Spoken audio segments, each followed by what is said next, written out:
Hello दोस्तों, स्वागत है आपका मेरे यूट्यूब चैनल अलोन पॉडकास्ट में। और मैं हूं आपका दोस्त रेहान। अगर अभी तक आपने मेरे चैनल को लाइक और सब्सक्राइब नहीं किया है तो कर लें और बेल आइकन को भी ज़रूर दबाएं, जिससे कि मेरी आने वाली वीडियो सबसे पहले आपके पास आए। दोस्तों, आज की स्टोरी मेरे ही एक व्यूवर की है। उन्होंने अपना नाम और जगह बताने के लिए मना किया है, तो चलते हैं आज की स्टोरी की तरफ। मेरा नाम मीना है और मैं गुरसाईगंज में रहती हूँ। ये घटना मेरी नानी के साथ हुई थी, जो मुझे मेरी माँ ने अभी जल्दी ही बताई थी। अब मैं अपनी माँ के नज़रिए से आपको ये घटना बताऊंगी। मेरा नाम शांति है। उस घटना के वक्त मेरी उम्र 17 वर्ष की थी। घर में माँ, पिताजी और मैं, हम तीन ही लोग थे। पिताजी एक प्राइवेट फैक्ट्री में काम किया करते थे और माँ घर में रह के घर का काम और सिलाई कर लिया करती थी, जिससे हमें कुछ पैसे बच जाते थे। एक दिन मैं अपनी माँ के साथ सिलाई में हाथ बटा रही थी कि अचानक घर में मकान मालिक आ गया और पिताजी को पूछने लगा। तो माँ ने कहा वो फैक्ट्री गए हैं काम पे। मकान मालिक ने कहा उससे कह देना इस बार किराया टाइम पर दे दे। माँ ने कहा 1 या 2 दिन आगे हो जाता है, किराया तो आपको टाइम पर दे ही देते हैं। माँ का तुरंत जवाब सुनकर वो माँ से बहस करने लगा और नशे की हालत में गाली गलौज करने लगा। तो माँ ने दरवाज़ा बंद किया और वह अंदर आ गई। मकान मालिक बाहर से ही गाली देता रहा। शाम होते ही जब पिताजी घर आए तो वे माँ को रोते देख पूछने लगे कि क्या हुआ बेटा शांति, माँ क्यों रो रही है। तो मैंने पिताजी को सब कुछ बता दिया मकान मालिक के बारे में, कि वो आया था और यहाँ गाली गलौज करके गया है। पिताजी ये सुनकर बहुत ज़्यादा गुस्सा हो गए और गुस्से में ही मकान मालिक के घर जाने लगे। माँ बहुत रोकती रही, मगर पिताजी ये बोलकर चले गए कि इस शराबी मकान मालिक को आज देख ही लूँ। पिताजी ने उस मकान मालिक के घर जाके बहुत लड़ाई की और घर आके माँ से कहा कि अपना सामान पैक कर लो, कल तक हम कमरा खाली कर देंगे। पिताजी सुबह होते ही कमरा देखने चले गए।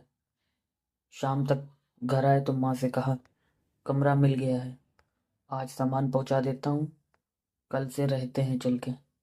मैं और माँ दूसरे दिन जब उस घर के पास पहुँचे तो देखा वो कोई घर नहीं, बहुत पुरानी कोठी जैसी लग रही थी। माँ ने अपनी बड़ी बड़ी आंखों से देखकर पिताजी से कहा इतना बड़ा घर, इसका किराया कितना होगा। पिताजी ने कहा उसकी चिंता मत करो, फैक्ट्री के मैनेजर ने कहा है तुम जब तक चाहो यहाँ रह सकते हो। ये कोठी उसके ही किसी के रिश्तेदार की है। ये कोठी उसकी ही किसी रिश्तेदार की है जो अब दिल्ली में रहते हैं।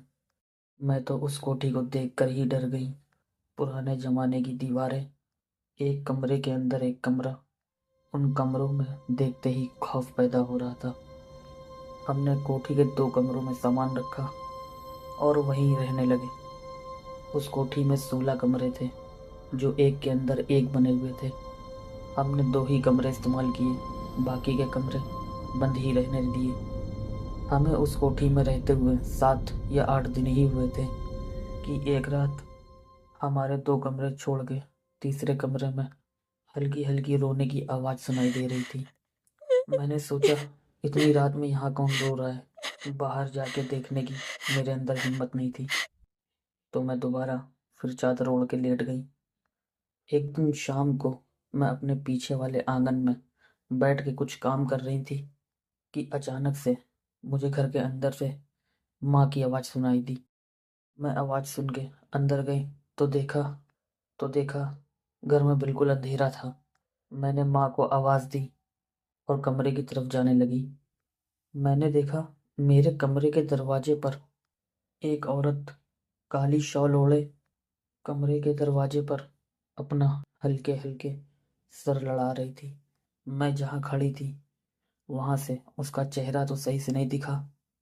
मैंने सोचा माँ ये क्या कर रही है। मैंने 2-3 आवाज़ें भी दी मगर वो कुछ नहीं बोली। मैं आगे बढ़ने ही वाली थी कि अचानक वो एक गड़गड़ाती आवाज़ में बोली चली जाओ यहाँ से।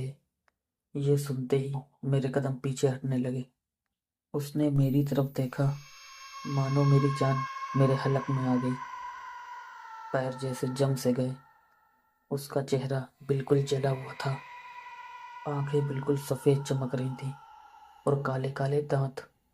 उसको देख मैं बेहोश होने ही वाली थी कि अचानक घर के बाहर से माँ की आवाज़ सुनाई दी, शांति, शांति। मैं एक सेकंड में होश में आई और बाहर भागी और माँ को लिपट के रोने लगी। माँ ने मुझसे पूछा, क्या हुआ, इतना डरी हुई क्यों हो और रो क्यों रही हो? मैंने माँ को मेरे साथ जो कुछ भी हुआ मैंने वो सब बताया। पीछे देखा तो पिताजी भी घर आ रहे थे। हमको इस तरह बाहर खड़ा और मुझे रोता देख घबरा के बोले, क्या हुआ, तुम बाहर खड़े होकर रो क्यों रही हो? तो माँ ने पिताजी को मेरे साथ हुई सारी घटना बताई। पिताजी ने कहा, चलो अंदर चल के देखते हैं, ऐसा तो नहीं हमें कोई डराने की कोशिश कर रहा है। पिताजी, माँ और मैं जब अंदर गए तो वहाँ कोई नहीं था। पिताजी ने पूरा घर सही से देखा, वहाँ वाकई में कोई नहीं था और ना ही अब कोई आवाज़ आ रही थी। पिताजी ने कहा, कोई भी तो नहीं है यहाँ, हम लोग अभी इस घर में आए हैं तो शायद तुमको कोई वहम हुआ होगा। लेकिन मैं जानती थी कि मेरा वो कोई वहम नहीं था। मैंने अपनी खुली आंखों से उसको देखा था। मैं उस रात डरी सहमी अपनी माँ से लिपट कर सो गई। उसके दूसरे दिन तो कुछ नहीं हुआ। एक दिन देर रात मेरी आंख खुली। मुझे टॉयलेट जाना था और टॉयलेट हमारे घर के पीछे की तरफ बना हुआ था। मुझे तो अकेले कमरे से निकलने में भी डर लग रहा था। मैंने माँ को उठाया और कहा, माँ, मुझे टॉयलेट जाना है। माँ अपनी नींद तोड़कर मेरे साथ में चलने लगी। हमारा जहाँ टॉयलेट था वहाँ पर एक बड़ा सा बेरी का पेड़ लगा हुआ था, जिसको रात में देखकर दिल में एक डर पैदा हो रहा था। मैं जल्दी से टॉयलेट गई और टॉयलेट से बाहर आ ही रही थी कि माँ ने कहा, चलो जल्दी। हम और माँ जल्दी से अपने कमरे में आ गए। लेकिन मैंने देखा माँ अपने बिस्तर पर बैठ के दरवाजे की तरफ घूर रही थी और पता नहीं धीरे धीरे क्या बड़बड़ा रही थी। पिताजी गहरी नींद में सो रहे थे। मैंने माँ को आवाज़ दी, माँ। तो वो एक गड़गड़ाती आवाज़ में बोली, मैंने कहा था यहाँ से चले जाओ। उसकी गड़गड़ाती आवाज़ सुन मुझे वही औरत याद आ गई और उसका खौफनाक चेहरा याद आ गया। माँ ने मेरी तरफ देखा। माँ की भी आंखें उसी औरत की तरह सफ़ेद दिखाई दे रही थी। मैंने जल्दी से पिताजी को उठाया।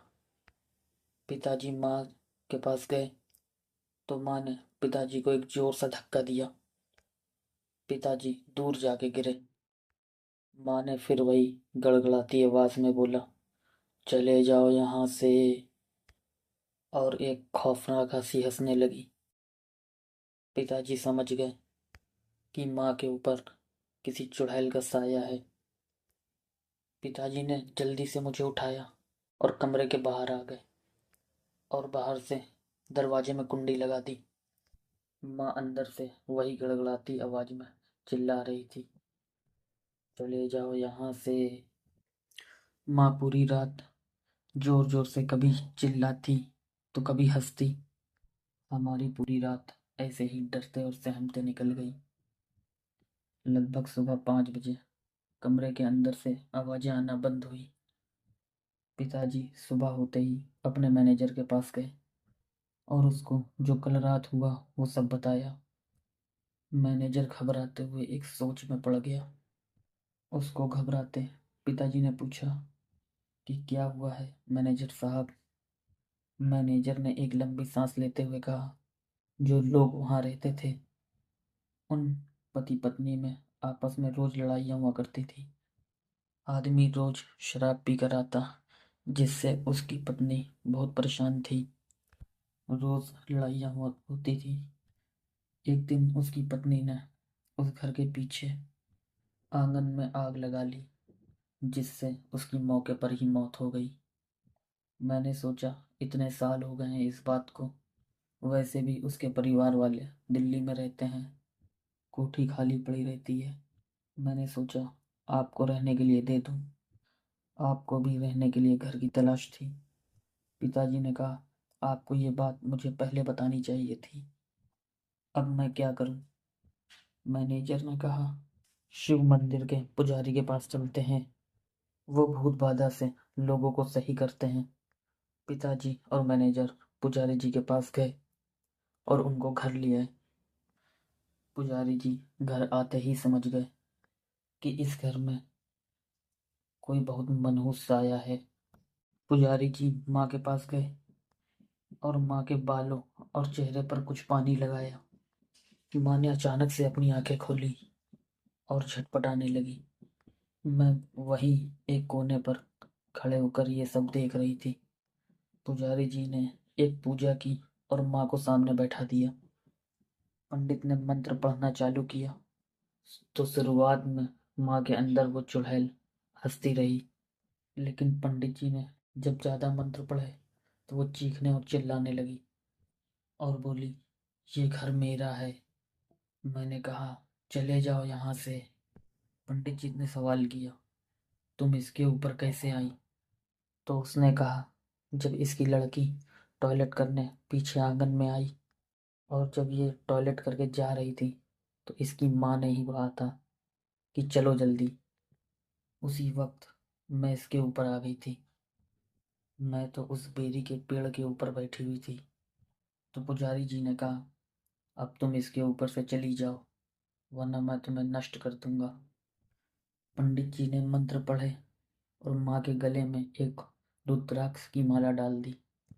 माँ तुरंत ही बेहोश हो गई। पुजारी जी ने कहा अब ये ठीक है, लेकिन ये रुद्राक्ष अब इनको पहने रहना होगा। और मैनेजर साहब से कहा इस कोठी को अब मत किसी को देना रहने के लिए। और पिताजी से कहा आप जल्द से जल्द इस घर को खाली कर दो। उस दिन के बाद माँ बिल्कुल ठीक हो गई। तो दोस्तों कैसी लगी आज की स्टोरी? अगर आपको स्टोरी पसंद आई है तो स्टोरी को लाइक और कमेंट जरूर करें।